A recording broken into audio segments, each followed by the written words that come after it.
everybody. I'm Catherine Galloway, and I'm the host of the Against Cambridge podcast, which is called So Now What? We're actually recording our next episode of that tonight, which is on leadership, so how timely is that? I'm delighted to welcome this panel to speak today about why we even need international scholarships such as Against Cambridge.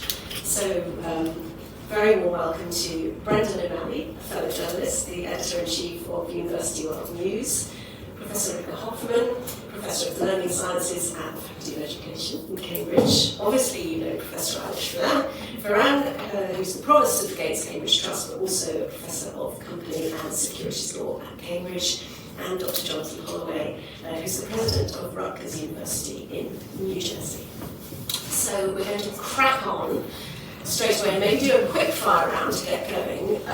Brendan, if I could be mean and start with you, could you just give us a sense of what is happening with international student mobility generally? I mean, it's been hit by an absolute cataclysm of things: Brexit, Trump, COVID, financial crash, all of it. So how is it affecting who's going where and how easily?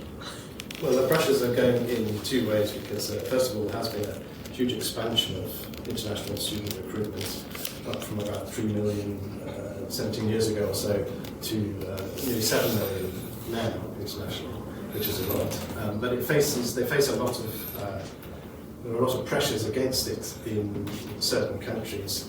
Some of them are due to the geopolitical context, the rising tension between the US and Western countries and China, for instance, particularly over theft of research, which has led to a clampdown on recruitment of talent, both in terms of staff and students, and other pressures such as the increasing number of hostile regimes to international students in countries that are moving to the right politically. And some of this ebbs and flows according to which parties get in, but we've seen a dramatic drop in the number of students going to Canada in the past year. For instance, more than 30% drop. We've seen students recruitment falling away in the US because of both because of the geopolitical tension with China. We're not actually seeing the results quite yet of the raft of executive orders from Donald Trump, which appears to be waging a kind of assault on higher education in many ways, both on academic freedom and on internationalization, because through the pressure of rounding up lots of 1,000 international students have been arrested with a view to trying to deport them and that sort of thing. But what we've seen is that the big players, the biggest recruiters are the US, Canada, and Australia and the UK, and in 3 of those countries, international recruitment is falling. Only in the UK has it been going up, but again, they're currently looking at the visa regime. We expect an announcement next week, which may well be a deterrent to some people coming. Wow, so it really is all shifting and changing even as we speak. And Jonathan, I feel like I have more to come to you therefore immediately, because you at Rutgers have sent 12 scholars to Cambridge as Gates scholars so far, and I know you make a huge fuss of them on campus. There's all sorts of, I'm imagining a ticker tape, but I don't know if that's true. But as a university president, how does sending a scholar to Cambridge, a Gates scholar to Cambridge, how does it help you do the job that you're doing as president of a university? How does it help your institution to be who it wants to be? Before I answer that question, as the sole representative of the United States here, you must have to do this so often. I don't recognize my country. And you're right, it's an assault on higher education, it's an assault on innovation and ideas, it's an assault on national security, it's an assault on globalism meant in the best way. I mean, think of globalism in the best way.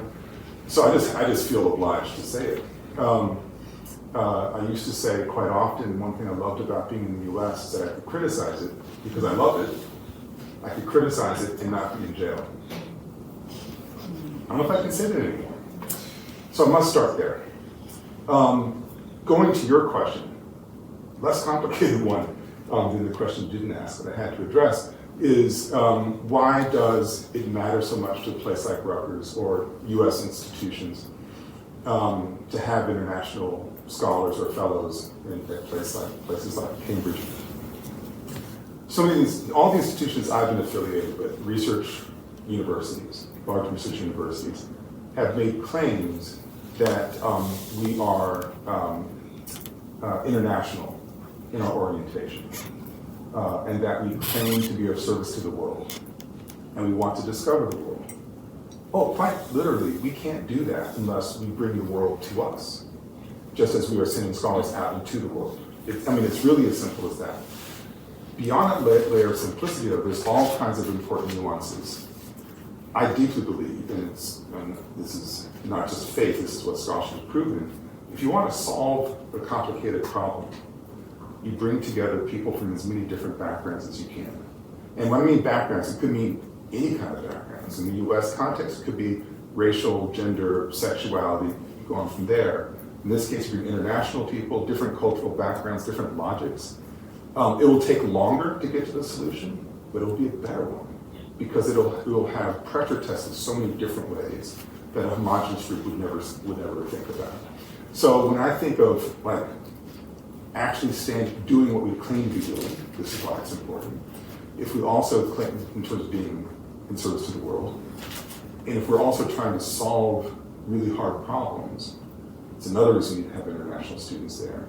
And as far as the pride that, I'll speak now specifically of Rutgers, that we take when we send students out into the world, and my wife Ashlyn is here with me. The last 2 days we have celebrated at the President's House students who have won distinguished fellowships.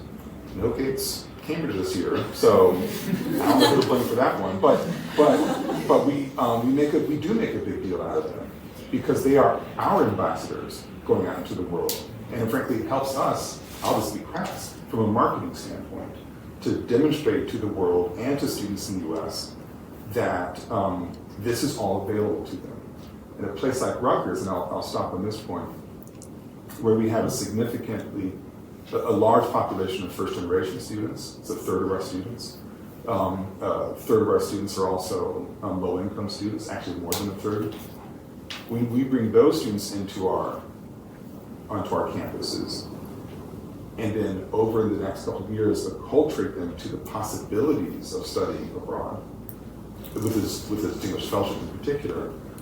We're getting them ready to become citizens of the world, and to open up an aperture of possibility they didn't know existed. That's the reason to do a job like mine, as far as I'm concerned. So things like these international programs are fundamental, I think, to the whole purpose of the enterprise.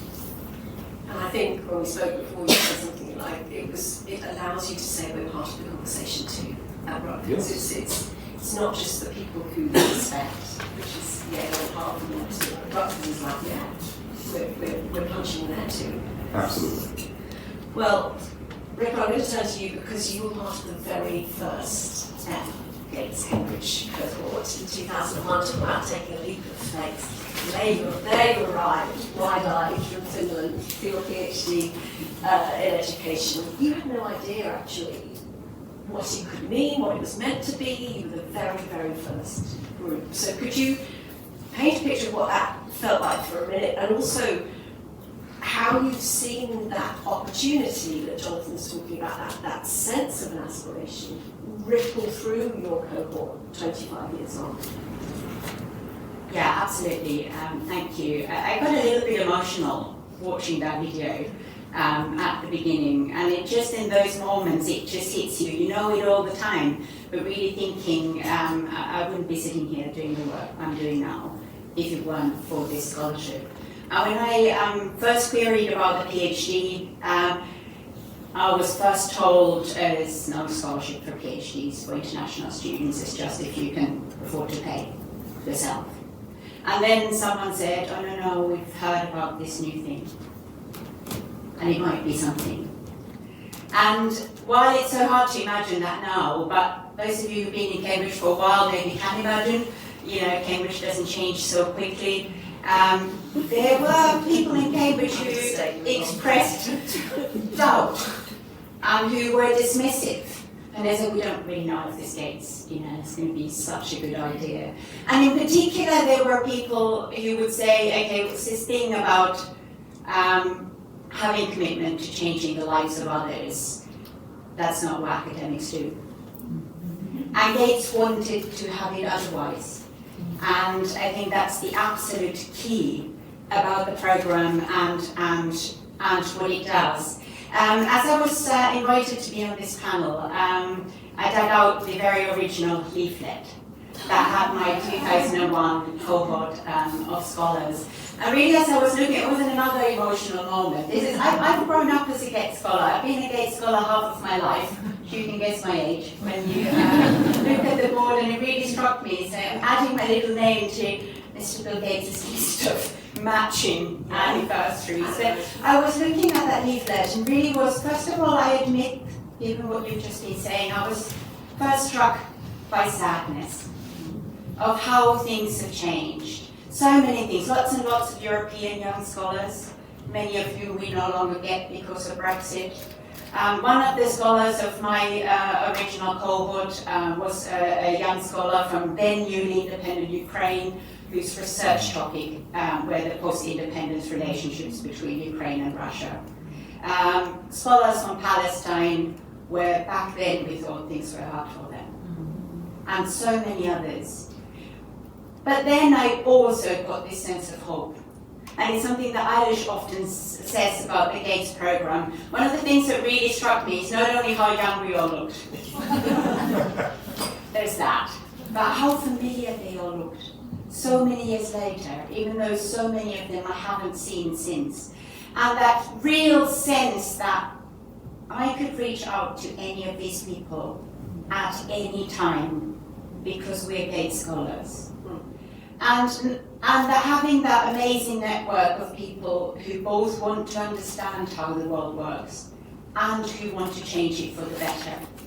And so the final thing I'd like to say, really, I was listening to someone speaking about hope recently in the light of the recent election results and subsequent changes that we've been hearing about. And they were saying it can seem like really you can't do anything, that you can't change the world. And they said maybe alone you can't. But if 100 of you come together, there's already something that you can do. And being part of a community that's now not 100 and not 1,000, but over 2,000 of people who want to do the work, well, to change the world for the better, it could not be a greater privilege. So thank you. Thank you, Riikka. That's absolutely, everyone's dabbing at the corner of their eyes. Aisha, you have just heard about numbers there. To be exact, 2,218 Gates scholars so far, Gates scholarships, from 112 countries, almost 800 universities globally, 200 of which are in this state, so a big, big chunk coming from the States. You've just picked the anniversary class of 2025, just very recently announced, 95 of them. Can you just say to anybody here who perhaps doesn't know what makes Gates scholars special and particular? How would you describe them? Because I've been getting to know them for sort of a year and a half now, and I know what I would say, but I'd love to hear it from you. Okay, so what makes a Gates Cambridge scholar special? I think Muhammad Ali, who has that famous saying about it's hard to be humble when you're as great as I am. That's not a Gates Cambridge scholar. But I say that because there's an amazing combination of qualities that seems to be the thread that runs through the scholars. I mean, they're a very diverse group, geographically, subject areas, backgrounds, and of course, we love that because all the reasons that Jonathan said about bringing different perspectives. But the two qualities that I find again and again are, first of all, confidence. Confidence in the sense of coming forward and saying, there are big questions, big problems, big challenges. I think I can do something. about them. And I may be the person who can look at an experiment that people say could never be done, but I have figured out a way where it maybe can be done, or there's a story that needs to be told, and I can be that voice. So that confidence in being able to make a positive contribution is the bit that is a bit like Muhammad Ali. But the other quality is the humility. The recognition that listening is important, as important as talking, that you don't have all the answers, that you build on what other people have done, and you learn from other people, and you make a contribution. I think it's really important that we talk about improving the lives of others. I think of improving as a process that is continuous. It's not about coming in and being a saviour and making all the problems go away. It's about saying we are committed to step by step making an improvement. Thank you, Eilís. I definitely agree with the humility bit. I just can't get over it. It's extraordinary. It's like, I don't know, I think to me, I don't know. And it was extraordinary. I should say the stats for a Gates Cambridge scholarship is about 1% success rate, acceptance. Those are the odds. So, Riikka, I'm just going to bring you in super quickly here because you are now on the other side of the desk. Riikka is an interviewer for the social sciences strand. What's an immediate yes for you? And listen, what's an immediate yes? Yeah, that's a challenging question. I've just had the privilege of being part of the interview panel for the latest Cambridge round. And in the kind of situation we're in the world at the moment, people often say, you know, what does hope look like? That's what it looks like, being on that panel. And that's kind of an answer to your question. I think the kinds of people we get in the interview round, in some ways an immediate yes doesn't exist, not because they aren't amazing, but because we can't take all of them. And so it's actually a really, really tough process. But I think what we're really looking for, and what, like I said, this program does, and does so well, is people who have both the wish and the capability to be working to improve lives of others. And there are lots of people changing the world at the moment. And we want people changing the world who know what they're doing and who are trying to affect change for the better. So we try to find the people, I think, that give us the greatest sense of hope. That they will be able to do this work, they have academic excellence, to know what understandings they don't yet have, to be able to do the work that they need to do. They need to have the desire and the stamina to be working for other people and not just working for their own recognition, for their own fame, for their own something else. And then I think lastly, and this was Jonathan's earlier comment, you know, what can you still say in certain contexts? And it's always been true in so many parts of the world. I mean, I grew up just 100 miles from the Iron Curtain. You know, it's not, it's a new situation in some places, but it's been true in the world so long. What we really need in the world is brave people, and people who can make other people around them be brave. And I think that's the additional thing that we look for in those interviews, people who are going to have the bravery to keep going when it gets really tough. That's a perfect place to bring in a question, which was, you know, we've done all the hope. We've done hope, that's it for this, we've done hope. Now we're going on to fear, dread, disaster. What are the things, all of you, that you worry the most about in the current higher education climate, in terms of mobility, in terms of diversity, equity, opportunity? Where are the things that wake you up in the night, and is an international scholarship an answer to that? Can it help mitigate, or are there other things we need to be bringing in now? Yes, well, one issue I'm really concerned about is the wrecking ball that's been taken to aid programs. And if you look at aid to higher education, scholarships have grown enormously in importance, up to now 80% of spending on aid to higher education is through scholarships. The rest, only 20% is on building local capacity in higher education. Obviously, we need to do a lot more in helping build local capacity. But if we rely so much on scholarships coming through aid, and aid is being slashed all over the place, and at the moment, particularly US aid programs, that's having such a detrimental effect. So, for example, 45 million has been cut for aid to Myanmar scholars from USAID, cutting 400 scholarships halfway through. The same with 120 women from Afghanistan receiving scholarships. The 50 million cut from USAID has led to those women studying in Oman and in the Middle East and at the American University of Afghanistan. Their scholarships have just been wiped out. Overnight. And these are people in a country where women are now banned from attending higher education, so this was one of the only lifelines in the world for those few women who were able to get out in time to be able to continue some higher education. So it's really a huge issue of concern.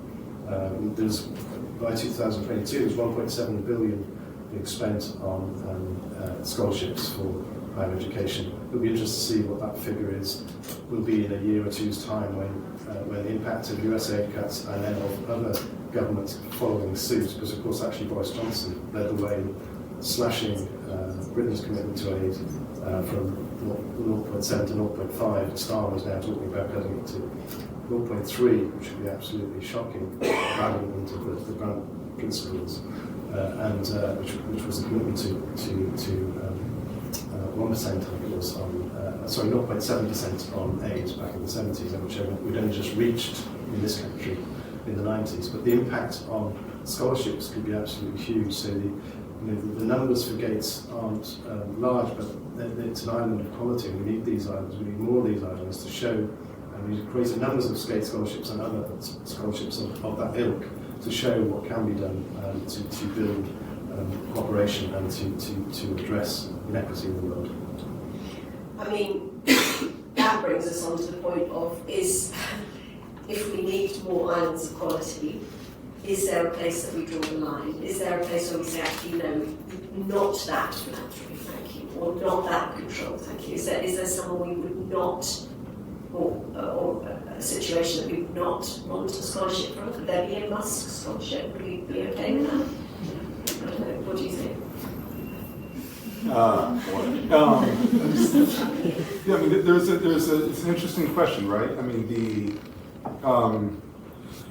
I'm perfectly comfortable taking resources and deploying them for all kinds of other reasons than the reasons for the resources were gathered.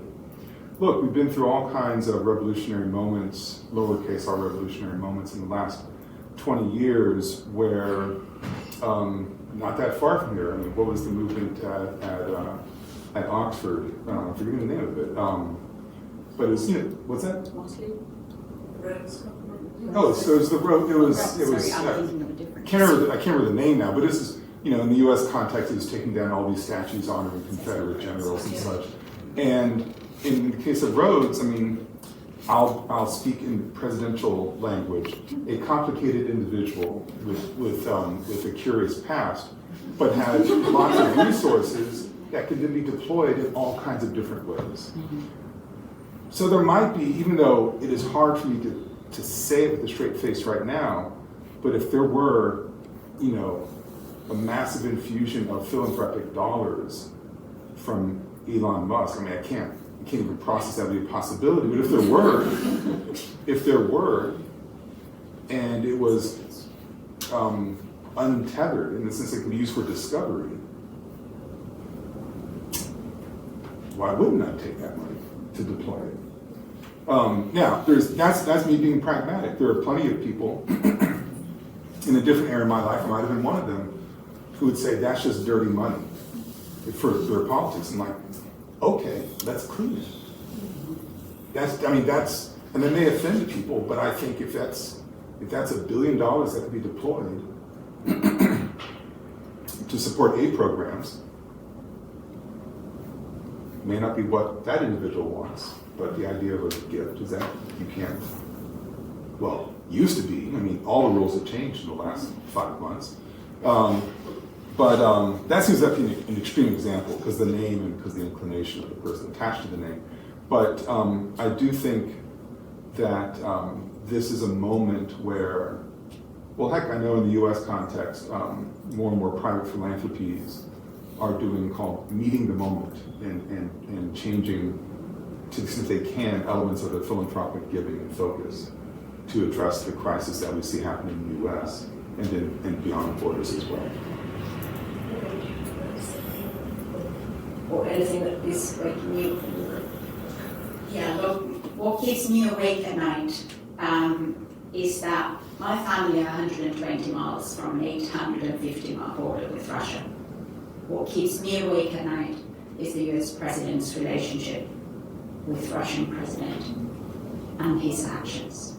Lots of other things also keep me awake at night, but it's very, very hard for anyone, many people here who lived in regions of violence, it's very hard to move away from a personal impact. There are other kinds of personal impacts. My research program looks at equity and sustainability in education and in healthcare. So I think if I were in the US context, I'd be left with focusing at the and. So it is kind of obvious what's happening at a personal level. I think one of the things that keeps me awake at night is worrying about Anne Applebaum being right when she said that you don't have to threaten people with a card set. You just have to threaten them with taking away their salary. And they'll be quiet. So it keeps me awake at night that we give up, that we give in, that we stop trying, that we stop speaking up, we stop trying to change things. Not just believing that they can be different, that we need to keep going even when we cannot believe that they can be different. When the Berlin Wall fell when I was a teenager, which remains the biggest event, for me in my lifetime, weeks before that, people didn't know what was going to happen. So, like you said, hope is not something that's grounded in things we know.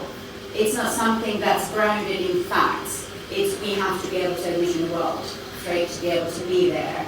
And we may have to accept that I hope it will be in my lifetime that we are in another kind of the world. But if it isn't, there's no reason for us to keep going. I mean, in terms of more specifically philanthropic money, I mean, first of all, and I don't mean this offensively, but to reflect on the realities. I've just said that there were some people when I applied for the Gates who said, well, you shouldn't be applying for that scholarship for all kinds of reasons. But also the originator and the founder of my scholarship was one of the first people in the US to speak up publicly against the current administration. We don't always know. And lastly, I think if the US was a different kind of country, for example, talking about a scholarship for Musk, that had a different type of tax system, a different kind of system of wealth distribution, universities would also be funded through Musk money, because people would be paying tax, that tax would go into the state, and then it would be paid into scholarships for people from all backgrounds to be able to do doctoral study.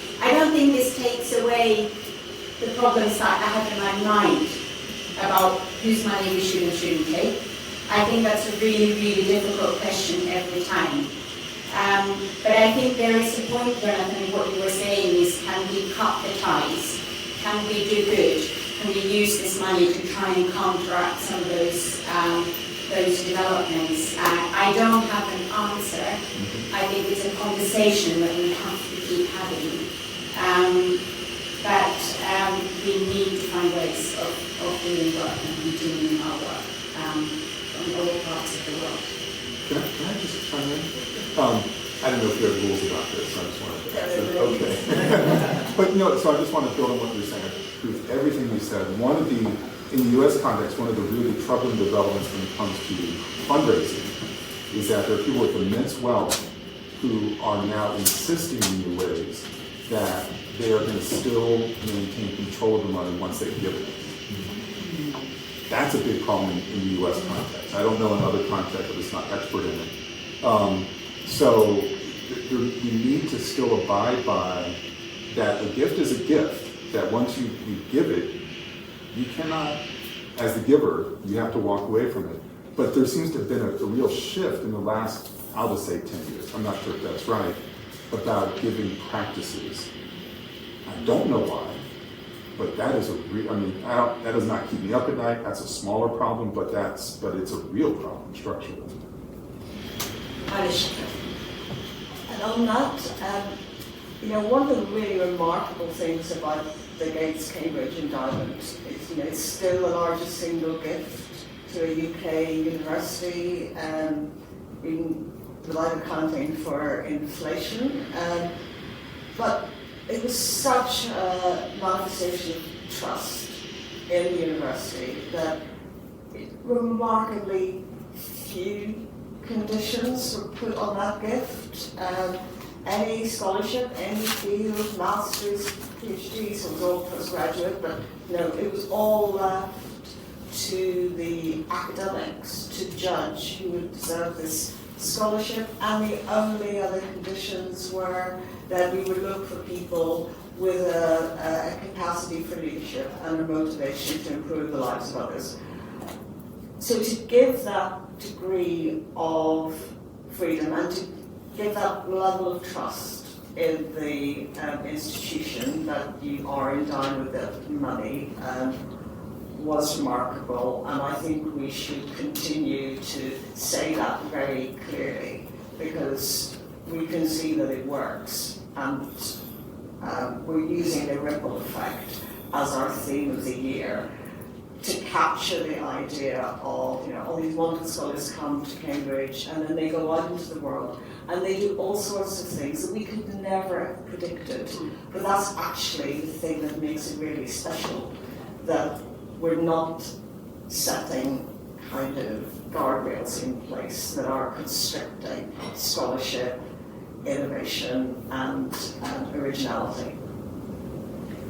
Thank you. Well, I'd like to leave space for questions from you, obviously, because yours are bound to be better than mine, but I would like to just ask the panel one thing for you all, which is, here we are, 25 years, it feels like a bit of a fork in the road. A lot of things are changing, the world is changing, as you say, minute by minute. What would a Gates scholarship or a scholarship of this caliber need to look like in 2050 to be effective? What in 25 years' time should we be saying, I'm so glad we made that change, I'm so glad we tweaked this, I'm so glad we went in that direction? Blue sky thinking, absolutely welcome here. Well, I'm not sure I know what exactly the Gates Scholarship should look like in that time, but what I'd like to see some thought about it, and I'd like to see some thought about scholarships in general, some studies of the whole landscape of scholarships and where they're going, because they seem to be under threat, and about how they could be more effective in addressing the inequality in the world, which is something we try to do and some other schemes do. But by and large, a lot of scholarships don't have that thought put into them, and for scholarship programs to work together to have some kind of framework and try and understand which holes is which scholarship filling, rather than just randomly appealing, might be helpful. So a little bit of joined up thinking, you're saying perhaps even collaboration, collaboration among a MasterCard or a Gates or other major scholarships to sort of say, how can we not only give the best opportunities to the best students, but also how can we promote those students and what they're trying to do together rather than in our individual corners. But also, Brendan, I wanted to ask you, does a Gates Cambridge Scholarship have to be in Cambridge? Should we be thinking more globally in that way? I see no reason why it has to be in Cambridge at all. I would thought it would make sense to have Gates scholarships in different places in the world, and it would be particularly good to have Gates scholarships in some developing countries. Yeah, you mentioned a very interesting idea on the phone about potentially taking the scholarship to somewhere that is tricky, such as a refugee camp or such as a place where people physically cannot travel, but they're as they say, talent is universal, opportunity is not.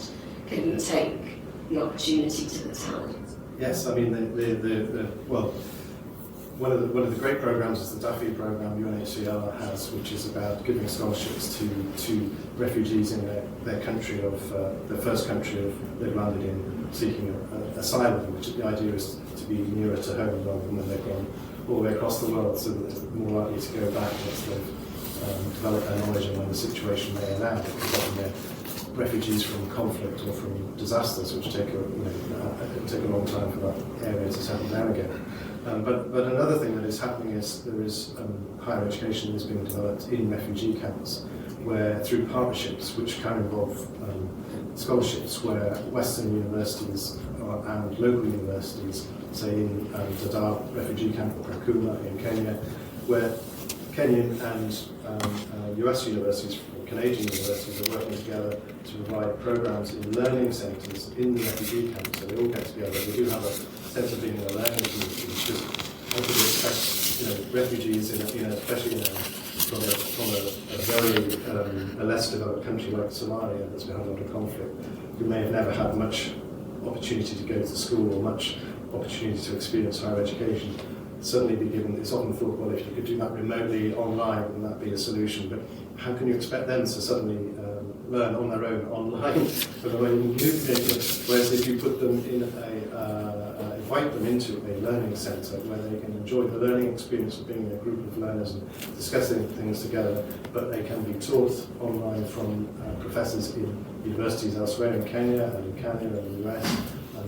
And when security allows, those professors can visit sometimes and on the flip then you have a really rich experience that is helping give hope in such an important way to refugees, because often in refugee camps they're there for up to 20 years these days. Wars last a lot longer these days, and they're often not allowed to go out and work in the country they're in, and so they need to build hope inside the camp, and building their knowledge and giving them a leadership position through higher education, enabling them. That gives hope to the whole community, so it's a really important thing to get involved in. If Gates could get involved in that would be great.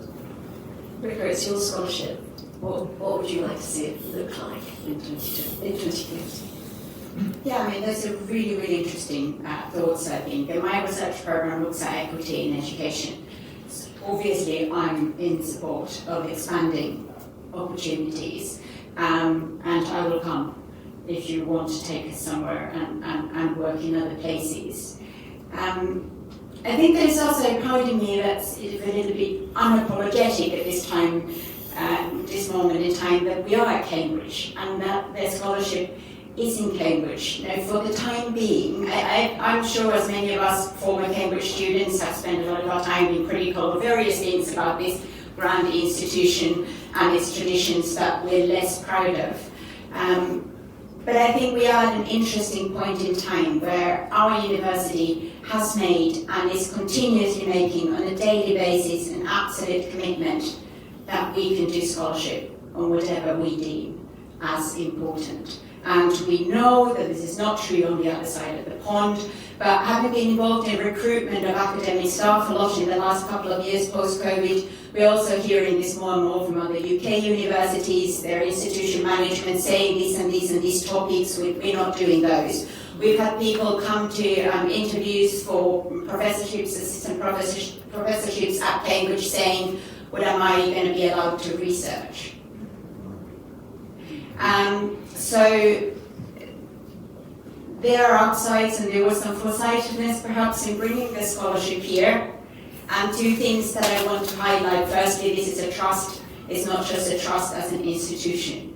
There's that trust that you talked about in the way it was set up. And secondly, it's a scholarship. And scholarship doesn't just mean giving money to someone. Scholarship is about the creation of knowledge. And I think what we have in Cambridge that at the moment feels really, really special with the Gates Cambridge Trust, that we have a place that's allowing freedom of scholarship and a program that enables people to come from different parts of the world to be able to contribute to doing that scholarship and bringing their different perspectives in. So I think there is something really precious in what we have here. So continuing to defend that openness and that freedom and absolute tooth and claw. Okay. Jonathan, what about you? Eilís wants to go. She's ready to You- respond right away. Yeah, and I think as well that we shouldn't think that we're the only people who know how to run a good scholarship program. I completely agree with you that there is a need to foster scholarship and higher level scholarship as well in all parts of the world.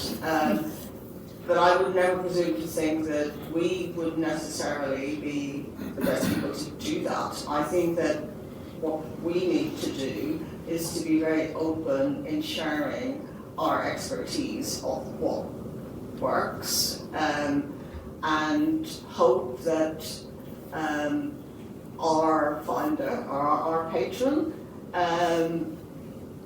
is happy to say to other wealthy billionaires, this is a really successful thing that my dad inspired us to do 25 years ago. There are good things to learn from that. You know, this is an investment in human potential. It's patient capital. So you have to be ready to take that long view. Think about what's going to be in 25 years' time, all of the great things that you can see from it then. So that would be my vision in terms of how we make sure that Case Cambridge continues to do what it does in Cambridge, but that also it is a force that can help to develop the range and the number of scholarship programs that are around the world that are tailored to the needs of different communities. So I'll just jump in. I mean, I think so much that's been said is really valuable. I find myself was getting very excited here when Ferran was talking about with level of detail. I don't know. Like, that makes a lot of sense. But I know that I am a traditionalist and an institutionalist, and one who believes that amazing things happen in community. And hearing what Riikka was saying, I'm also interpolating some of what you were saying, that something magical happened when you were like 5 years old, apparently, in here.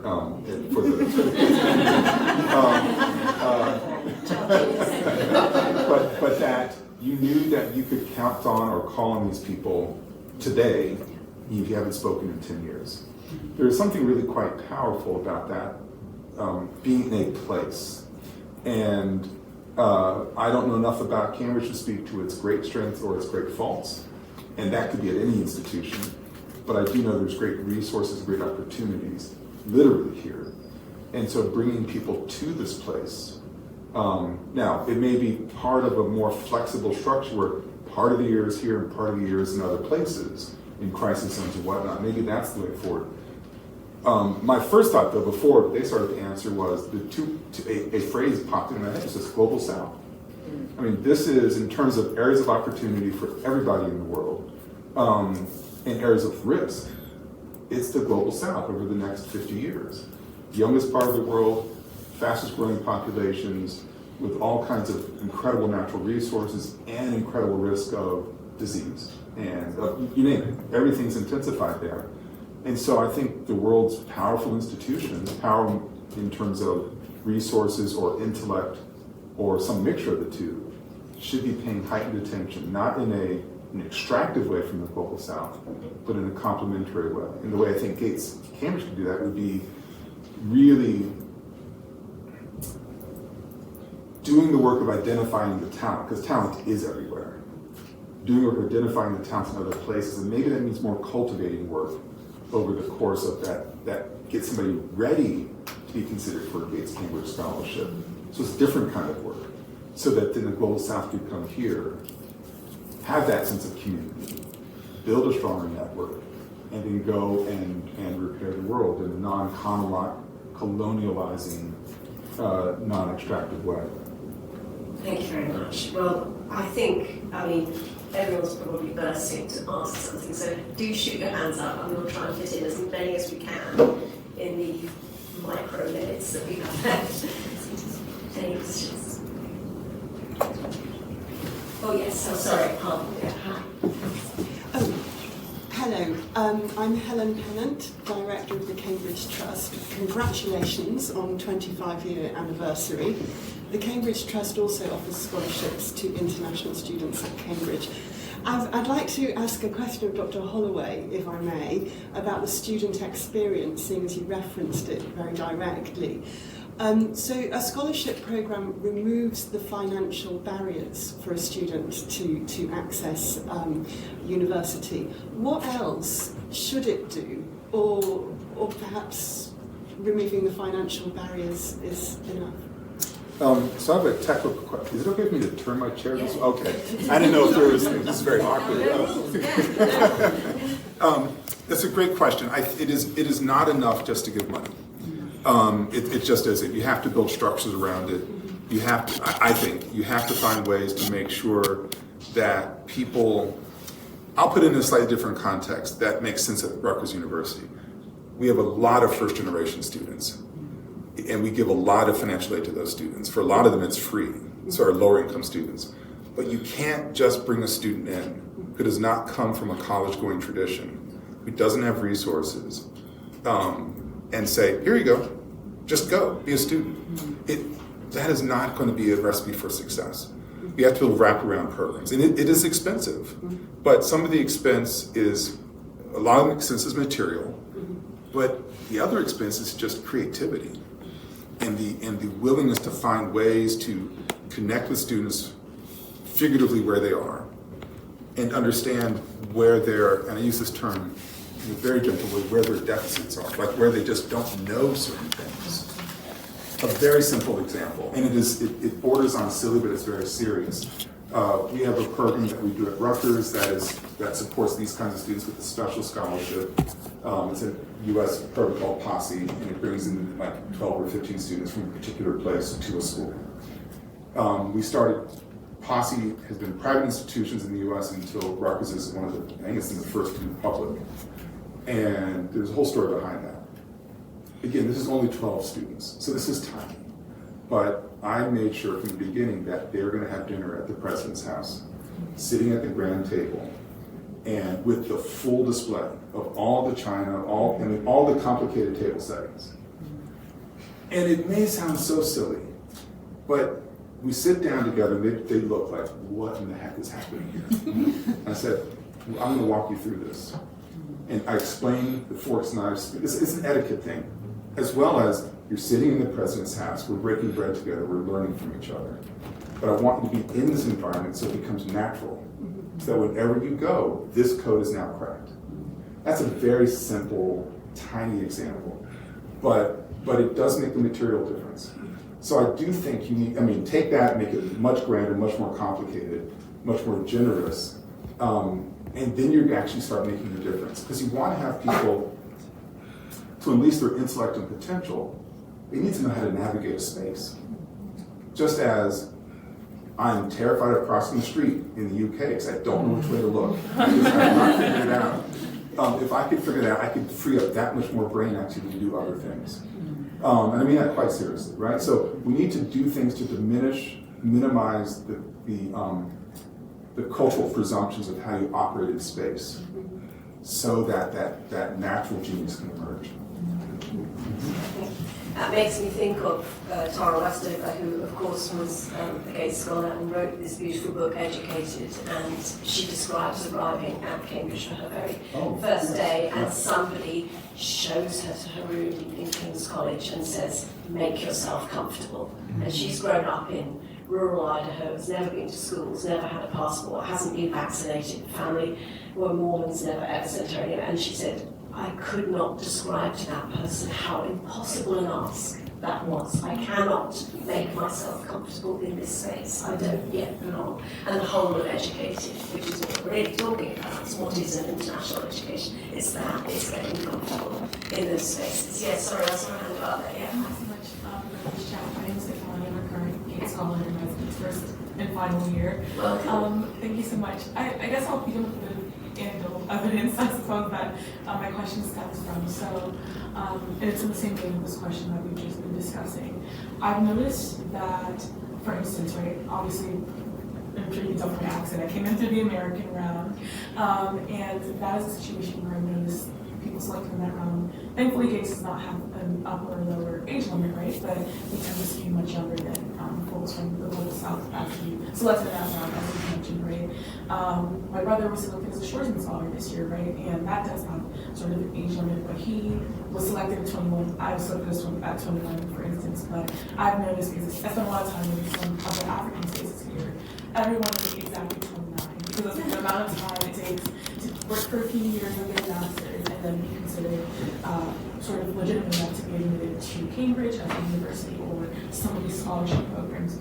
All of that anecdotal evidence is leading me to my question, which is, what are some of the, do universities and these scholarship programs have obligations to potential students and applicants prior to their application process, so that we're not necessarily seeing some of these disparities? Obviously, like, there's something wrong with coming at 29, right? But there's a lot more privilege associated. For instance, like schools in law school in the fall, and then on my academic career at 25, there's a lot of privilege associated with being able to just be free at 25 instead of starting your PhD at 29. So is there an obligation that these programs and universities have to sort of prepare people, especially when they're coming from countries that, no matter where you go to school, sort of that degree will be taken less seriously than someone who just, because by virtue of going to school in a pure nation, their degree will be taken a bit more seriously, and maybe they can transition directly into the degree they're applying to Cambridge for. Thank you. So it's the sense of the scholarship starts before the scholarship starts. Yeah. Would you like to reply to that? So I think it's very noticeable that when we do the US interview round, that people from the major Ivy League universities are very polished in the interview, and we know they've been extremely well prepared. And when we do the international round, it is a much more diverse cohort. And I think Riikka's on the same panel with me. I mean, we work very hard to try to get to the person beneath the surface, whether it's very polished or whether it's very nervous and kind of uncomfortable. This is something they've never experienced before. I think that Jonathan's point about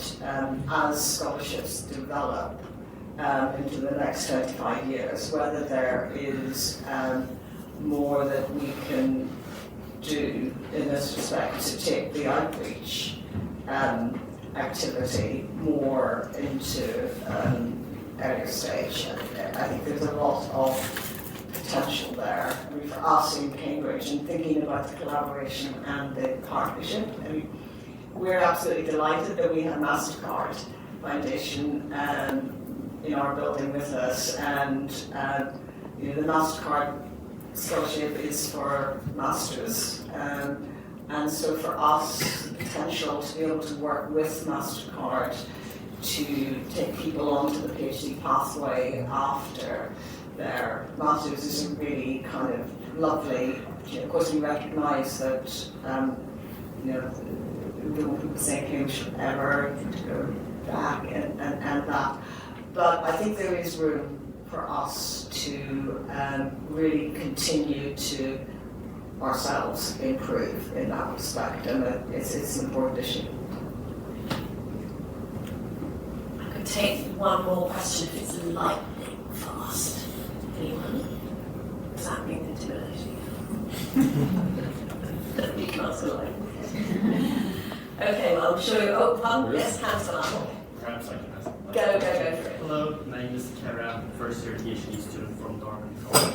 I wanted to ask about the humility part you had mentioned that characterizes UK scholars, and perhaps wanted to hear the opinions of all of you about that, because I do believe that the world right now we're in is also dominated by a lot of ideas and actions that are supposedly wrong, like this new all-out war against the globalized world, or killings of hundreds of innocent people, or from my experience as a Turkish citizen, I can mention the jailing of a political candidate because of their ideas. And I do believe that in a sense, excessive humility also warrants or invites unwarranted authority in a sense.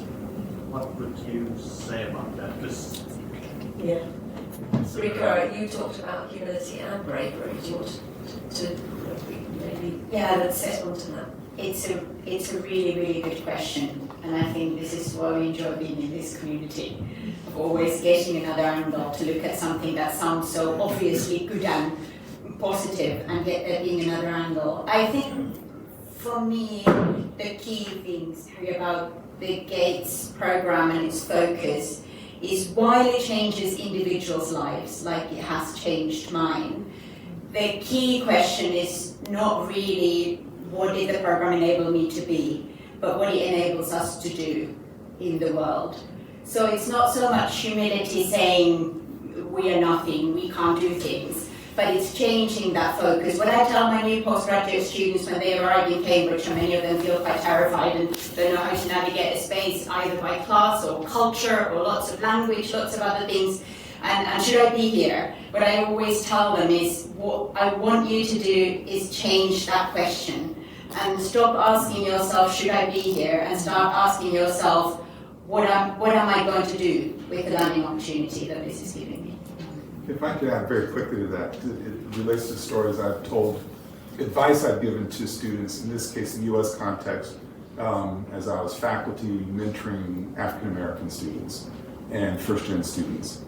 And they would express their frustration about not being well. This was when I was teaching at Yale, not feeling welcome there. And it would become a familiar complaint that was rooted in experiences. And at some point I'd always interrupt them and say, you need to stop, because you are a student here. You've been admitted here. This place is as much yours as it is the person who insulted you. And so I do think humility is important to care. If we had enough hubris, for God's sake. Humility is important, but humility should not be confused with a lack of confidence. It should not be confused with a sense of imposter syndrome. Those are toxic in other kinds of ways. To me, I think humility is about knowing, I'll personalize, knowing I can do something, but I don't need to tell everybody I can do something. So I think humility actually has a lot of confidence in it, with restraint. And the restraint part is the part that protects humanity, I think. And so I think what you said, humility with bravery, that's, I mean, different words, same idea. But I do get so frustrated, and I've grown up with enormous privilege, let me own that. But I get very frustrated when people who have that privilege refuse to acknowledge it. Sometimes they don't know how to, sometimes they just don't want to acknowledge it. And I get also frustrated with people who don't have privilege but have incredible brains, think of the higher education context, and yet listen to the message that says they don't belong someplace. I get why it happens, but it makes me so angry. Because if they've been admitted, it is their place too. Thank you very, very much indeed to all our panelists. What a delight. My goodness, they won't say they're brilliant, but I can say they're brilliant. So thank you very, very much to Brendan O'Malley,